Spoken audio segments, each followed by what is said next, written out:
आज हम आपके साथ एक और हैरान कर देने वाले मामले पर नजर डालने जा रहे हैं। और आज हम बात करने वाले हैं उत्तर प्रदेश के एक छोटे से गांव गोपाल की रहने वाली पूनम नाम की लड़की के केस के बारे में। इस घटना की शुरुआत होती है पूनम के बचपन से। पूनम अपने माता पिता रामप्रसाद और गीता देवी की इकलौती संतान थी। न कोई भाई, न कोई बहन। पिता छोटा मोटा काम करते थे, लेकिन घर में किसी चीज की कमी नहीं थी। पूनम की मां दोबारा मां नहीं बन पाई, जिसका दुख परिवार को हमेशा रहता था। पूनम शुरू से ही सरकारी स्कूल में पढ़ती थी, लेकिन 8वीं कक्षा पास करने के बाद मां ने पिता से कहा, हमारी एक ही बेटी है, इसे प्राइवेट स्कूल में पढ़ाएं। पिता ने ऐसा ही किया। पूनम का एडमिशन घर से 8 किलोमीटर दूर एक प्राइवेट स्कूल में करवा दिया। लेकिन उन्हें क्या पता था कि यही फैसला उनकी बेटी की जिंदगी का सबसे बड़ा मोड़ साबित होगा। स्कूल में पूनम के 3-4 लड़कियों और 2-3 लड़कों का एक ग्रुप बन गया। इसी ग्रुप में राजवीर नाम का एक लड़का था, देखने में अच्छा, बातें करने में मीठा। धीरे धीरे पूनम और राजवीर की दोस्ती प्यार में बदल गई। राजवीर ने पूनम को प्रपोज किया और पूनम ने हां कर दी। पूनम के पास खुद का फोन नहीं था, तो राजवीर ने एक कीपैड वाला फोन खरीदकर उसे दे दिया और उसमें सिम भी डलवा दी। रात के 10 बजे के बाद जब पूनम के माता पिता सो जाते थे, पूनम और राजवीर घंटों बातें करते थे। लेकिन एक रात करीब 2 बजे के आसपास पूनम की मां गीता देवी को प्यास लगी। वह रसोई की तरफ बढ़ी तो उसे अपनी बेटी के कमरे से कुछ आवाजें सुनाई दी। उसने खिड़की से झांका। पूनम फोन पर बात कर रही थी। गीता देवी ने तुरंत पति को बताया। दोनों ने दरवाजा खटखटाया। अंदर से पूनम ने दरवाजा खोला तो पिता ने गुस्से में पूछा, ये फोन कहां से आया? तुम किससे बात कर रही थी?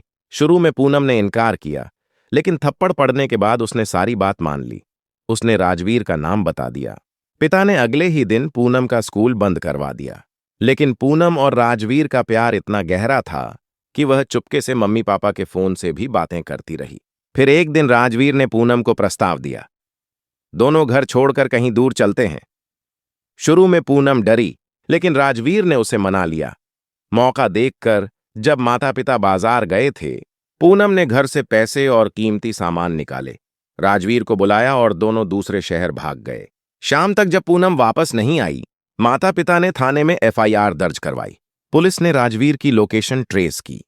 कई दिनों की मशक्कत के बाद पुलिस ने दोनों को दूसरे शहर से पकड़ लिया।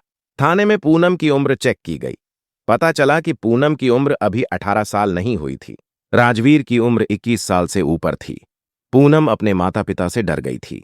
उसने पुलिस को बयान दे दिया कि राजवीर उसे जबरदस्ती ले गया था। पुलिस ने राजवीर को गिरफ्तार कर लिया। पूनम अपने माता पिता के साथ घर लौट आई। अब पूनम के माता पिता को एहसास हो गया था कि बेटी बिगड़ चुकी है। उन्होंने फैसला किया, पूनम की शादी कर दी जाए। तलाश शुरू हुई। करीब 1 महीने में उन्हें राकेश नाम का एक लड़का मिला। राकेश 23-24 साल का था। घर में भैंसों और गायों का व्यापार था। महीने के लाखों रुपए कमाते थे। 3 मंजिला मकान था। गांव में प्रतिष्ठित परिवार था। सिर्फ एक समस्या थी, राकेश का शरीर बेहद तगड़ा था। लेकिन पूनम के पिता ने सोचा, पैसा है, इज्जत है, लड़का ठीक है, बेटी की शादी हो जाएगी। रिश्तेदार पूनम को देखने आए। पूनम को पहली नजर में पसंद कर लिया। मौके पर ही सगाई कर दी गई। शादी की तारीख तय हो गई। धूमधाम से शादी हुई। पूनम दुल्हन बनकर अपने पति राकेश के साथ ससुराल आ गई। पहली बार ससुराल देखकर पूनम खुश थी। 3 मंजिला मकान, करीब 20-25 भैंसें, 10 गायें, दूध का अच्छा कारोबार। पति राकेश घर पर ही रहता था, कहीं बाहर नहीं जाता। लेकिन पूनम को क्या पता था कि शादी की पहली ही रात उसके साथ वह घटना घटेगी जो उसने कभी सपने में भी नहीं सोची थी। रात के करीब 9 से 10 बजे का समय था।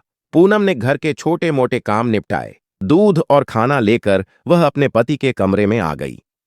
कुछ देर बाद राकेश भी कमरे में आया। राकेश ने दूध पिया। फिर वह अपनी पत्नी के करीब आया। पूनम का शरीर बेहद छोटा था। कद छोटा, शरीर पतला। राकेश का शरीर उसके ठीक उलट था। जब राकेश ने शारीरिक संबंध बनाना शुरू किया तो उसे एहसास हुआ कि पूनम बहुत छोटी है। उसने पहले से गोली का इस्तेमाल किया था। करीब आधे से 1 घंटे तक पूनम चीखती रही, लेकिन राकेश ने उसे नहीं छोड़ा। लगभग 1.5 घंटे के बाद पूनम बेहोश हो गई। राकेश घबरा गया। उसने पूनम को जगाने की कोशिश की, पानी के छींटे मारे, लेकिन पूनम बेहोश थी। फिर उसने पड़ोसियों को बुलाया। पूनम को बड़ी गाड़ी में ले जाया गया और अस्पताल पहुंचाया गया। डॉक्टरों ने पूनम की जांच शुरू की। जांच में पता चला कि पूनम की उम्र और शरीर के हिसाब से राकेश ने जो किया था वह बर्दाश्त से बाहर था। डॉक्टरों ने राकेश को बुलाकर कहा, तुम्हें शर्म नहीं आती? यह लड़की बहुत छोटी है। इतना ही नहीं, डॉक्टरों ने तुरंत इसकी सूचना पुलिस को दे दी। मौके पर पुलिस पहुंच गई। राकेश को तुरंत गिरफ्तार कर लिया गया। यह घटना कुछ दिनों पहले की है। दोस्तों, इस घटना को सुनाने का मकसद किसी को दुखी करना या परेशान करना नहीं है, बल्कि आपको सतर्क और जागरूक करना है। हमारा उद्देश्य है कि आप इस जानकारी से कुछ सीखें और सावधान रहें। इस पूरी घटना पर आपके क्या विचार हैं?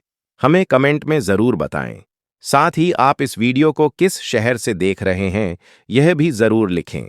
अगर आपको हमारी मेहनत पसंद आई हो, तो कृपया इस वीडियो को लाइक करें और अपने दोस्तों के साथ शेयर करें, ताकि यह जानकारी ज्यादा से ज्यादा लोगों तक पहुंच सके। अगर आपने अब तक हमारे चैनल को सब्सक्राइब नहीं किया है, तो कृपया अभी सब्सक्राइब कर लें। धन्यवाद।